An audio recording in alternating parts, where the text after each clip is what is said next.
একটা অজানা কুকুর দাঁড়িয়ে আছে, দেখো কুকুরটাকে কিভাবে মাথায় হাত বুলাচ্ছে। কিন্তু কি এই কুকুরটা ওকে কি করবে দেখো, একটু দেখবে, না দেখলে বুঝতে পারবে না। হ্যাঁ, এত ভালোবাসা দিচ্ছে কুকুরটাকে, কুকুরটা লাস্টে ওকে কি করে দেখো, একটু দেখতে থাকবে,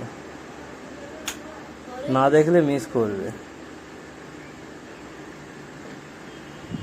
দেখো আস্তে আস্তে ও গায়ে উঠবে, মাথায় হাত বুলাচ্ছে, সবই করছে। কিন্তু কি ওর কপালে খুব দুঃখ আছে, দেখো কি করে।